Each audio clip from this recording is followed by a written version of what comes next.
semangat, tetap sehat, jaga kesehatan, dan juga jangan lupa patuhi protokol kesehatan. Itu yang penting. Sebelum kita mulai pada pertemuan hari ini, mari kita berdoa menurut agama dan kepercayaan masing-masing. Doa mulai. Doa selesai. Selanjutnya doa akan mengabsen. Kalau biasanya kita mengabsen saya panggil satu persatu, tapi dari kita absennya lewat link yang ada di bawah ini, atau bisa juga dengan scan barcode yang ada di samping. Nanti akan secara otomatis link ke Jakarta. Hari ini kita akan membahas tentang teks laporan hasil observasi. Kalau kemarin pada pertemuan pertama kita membahas struktur dan visi dari teks laporan hasil observasi, hari ini kita akan membahas tentang aspek kebahasaan yang ada dalam dua teks laporan hasil observasi yang berbeda. Tujuan dari pelajaran ini yang pertama supaya peserta dapat merinci unsur atau aspek bahasaan dari dua teks laporan hasil observasi yang berbeda. Oke?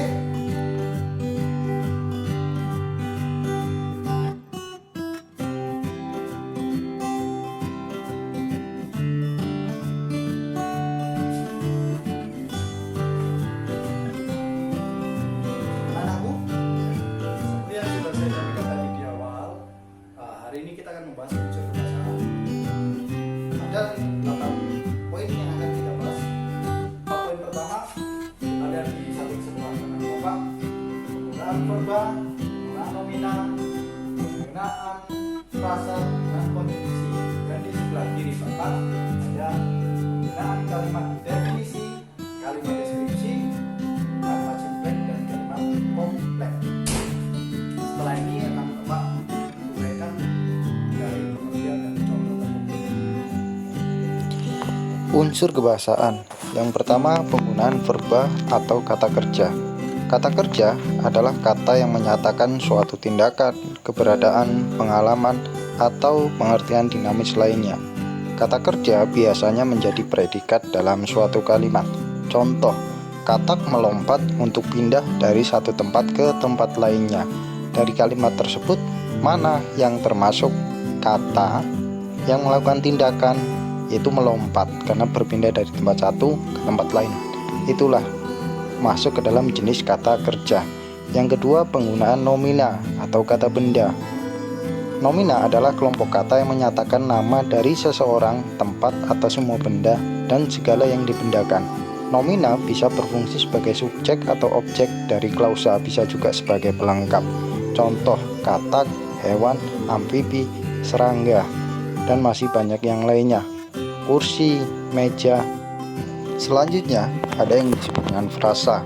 Frasa adalah gabungan dua kata atau lebih yang bersifat non-predikatif. Contoh, wayang Motekar menggunakan teknik terbaru hingga bayang-bayangnya bisa tampil dengan warna-warni penuh. Yang kedua, barang-barang antik seperti guci tua, kursi antik, bantal arwah, mata uang zaman kerajaan-kerajaan, dan benda-benda lain dapat dijumpai di dalam museum De Topeng. Yang selanjutnya, kata penghubung atau konjungsi. Kata penghubung ialah kata yang menghubungkan kata dengan kata dalam sebuah kalimat atau menghubungkan kalimat dengan kalimat dalam sebuah paragraf. Contoh, dan, atau, tetapi, sesudah, jika, agar, supaya, dan lain-lain. Contoh dari konjungsi dalam kalimat, wayang tersebut dimainkan dengan iringan gamelan dan tari-tarian. Selanjutnya, De Topeng berfungsi pula sebagai museum. Unsur kebahasaan yang selanjutnya, kalimat definisi. Kalimat definisi adalah kalimat yang mengungkapkan atau memberikan suatu keterangan, makna, ciri dari sebuah objek seperti benda dan orang, maupun proses atau aktivitas. Biasanya menggunakan kata adalah, ialah, merupakan, yakni, yaitu, dan lain-lain. Contoh, burung merpati adalah salah satu hewan dalam kelas Aves yang paling banyak tersebar di dunia. Selanjutnya ada kalimat deskripsi. Kalimat deskripsi adalah kalimat yang menggambarkan sifat-sifat atau ciri-ciri khusus dari suatu benda. Sifat-sifat tersebut biasanya merujuk pada hal khusus yang bisa ditangkap oleh panca indera, misalnya berupa ukuran seperti besar kecil, tinggi rendah, warna seperti merah kuning, biru, rasa seperti manis, pahit, getir, halus, kasar, dan sebagainya. Contoh, kucing memiliki bulu yang sangat lebat. Selanjutnya ada kalimat simplek. Kalimat simplek adalah kalimat yang hanya terdiri atas satu verba utama yang menggambarkan aksi, peristiwa, atau keadaan. Kalimat simplek yang sesungguhnya sama dengan kalimat tunggal, hanya mengandung satu struktur: subjek, predikat, objek, keterangan, dan pelengkap. Contoh, tumbuh-tumbuhan tidak dapat menghasilkan makanan sendiri. Selanjutnya, kalimat kompleks. Kalimat kompleks adalah kalimat yang terdiri atas lebih dari satu aksi, peristiwa, atau keadaan sehingga mempunyai lebih dari satu verba utama dalam lebih dari satu struktur.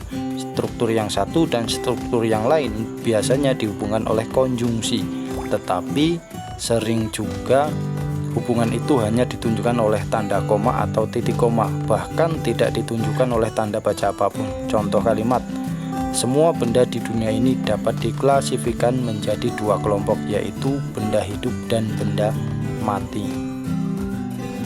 Demikianlah tadi pembahasan tentang unsur kebahasaan yang ada dalam teks laporan hasil observasi. Jika anak-anak ada yang bingung dan sebagainya, bisa langsung tanyakan melalui grup WA. Nah, sekarang di depan kalian ini ada contoh teks 1, pahami. Kalian catat linknya, terus kalian cari di internet, selanjutnya kalian pahami. Perhatian teks kedua tentang sampah, sama seperti teks pertama. Silakan kalian pahami, catat linknya. Setelah itu kita akan mencoba bersama-sama menganalisis sesuai dengan tabel yang akan Bapak tampilkan setelah ini. Nah, anak-anak perhatikan, itu ada sebuah tabel untuk mengisi analisis perbedaan dari kedua teks tersebut. Itu sudah Bapak siapkan di Google Classroom. Silakan kalian klik menu tugas, terus isi. Setelah itu kumpul juga di bagian tugas tersebut.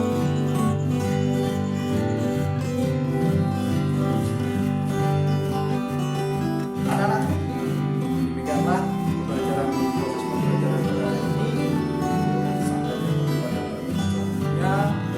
Selanjutnya kita akan menggunakan teks laporan hasil observasi. Tetap semangat, tetap jaga kesehatan, tetap patuhi protokol kesehatan, jaga jarak. Kalau mau pergi kemana-mana, pakai masker. Lalu bukan kita siapa lagi? Semangat, SMK Muhammadiyah Dr. Bisa. Assalamualaikum warahmatullahi wabarakatuh.